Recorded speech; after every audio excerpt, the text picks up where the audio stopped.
deals with world affairs. Do you believe there are any objectives that the United States could accomplish militarily in Syria? And what, if any, victory is there to be had there?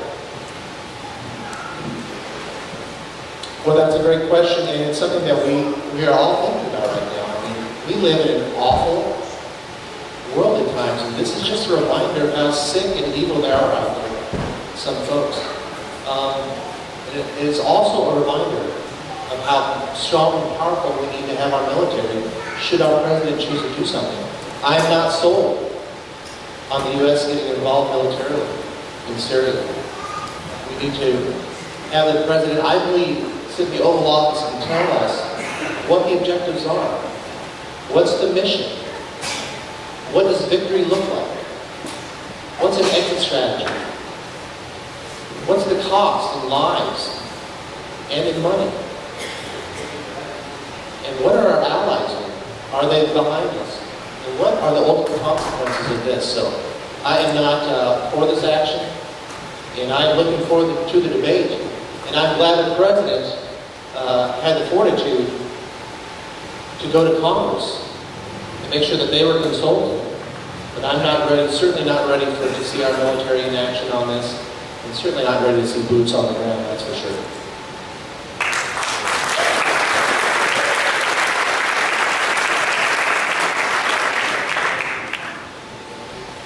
Next question is for State Senator Ernst. Joni, what do you think the biggest threat to our national security is currently, and what could you as a United States Senator do to fix that? Thank you, Cody. There are a number of threats that we have currently today, and we are experiencing some of those. Terrorism is likely the greatest threat that we have, and that comes in many forms. And as a combat veteran, somebody that did serve in the Middle East, we are seeing that at this very moment, where we do have Middle Eastern factions, terrorists out there that continually threaten the United States.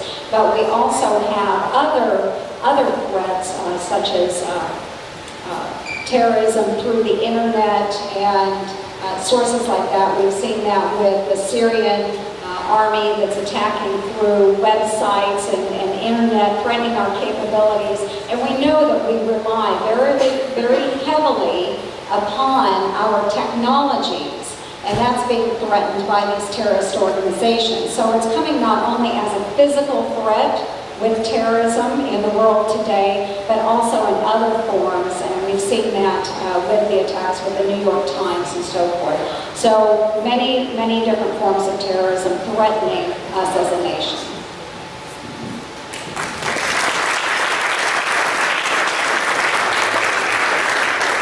Next question is for Matt Whitaker. Matt, early on in the campaign season, you had made some comments regarding the president's health care law, and I would like for you to comment and clarify your position on the president's health care law. Thank you, Cody. Well, I think like you, if there was a vote on day one, January 2015, I would vote to repeal Obamacare. Wouldn't you?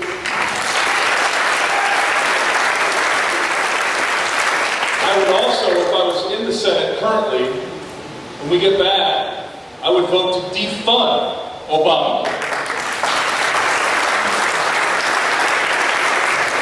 But ladies and gentlemen, as a small business owner, that it appears January 1st I will have to pay $500 per month in a new premium tax from Obamacare for all of the folks I have on my health insurance plans. We have to do something about Obamacare.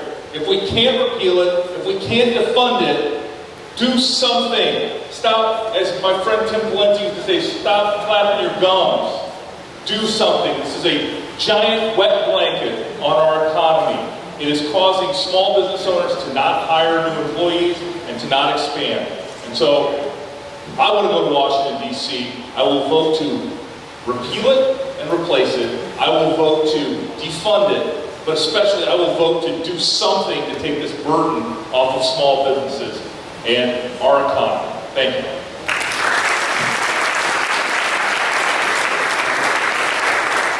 Next question is for Sam Clovis. We're going to stay on healthcare, Sam. What I would like you to discuss is what you would replace the Unaffordable Care Act with. Thanks, Cody. I just want to bring up this on healthcare. That we have people on this stage who have signed a pledge to defund the Affordable Care Act, and I just want to let you know I'm one of them. So that's what. Yes. There are several things we should do to do this. I think we ought to take an incremental approach to reforming our healthcare and health insurance program in the United States. The first of those really is the idea that we have to do something about the idea that we have runaway defensive medicine. We have to do something about that. If we can figure out a way to get tort reform, a federal backstop for the states on tort reform, it will cut the cost of healthcare in this country by about 25%. That's very important to all of this.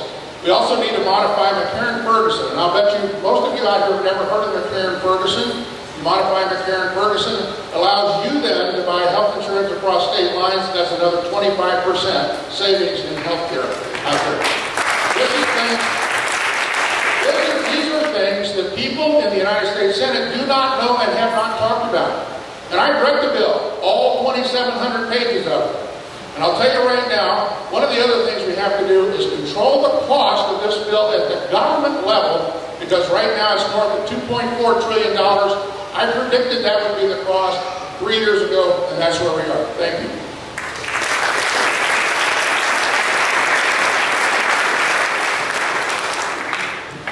Next question is for Scott Shaven. Scott, one of the things that I believe differentiates you from the other candidates on the stage is your stance on social issues. So if you'd clarify your stance on social issues, specifically marriage and life. Thank you very much. Great question, Cody, and that's a great thing. It's no secret, like everybody else here, I am a pro-life person. I believe life is conception. There is one thing that does separate me from the rest of the field up here, is when it comes to the topic of same-sex marriage, I don't believe in discrimination of any kind. I believe that the issue has been decided by the courts, and at a certain point, we as Republicans, we need to move on. To me, to sit as a Republican Party, if we sit here and we bash gay people, and we tell them we don't like them, we're going to push them to the other side.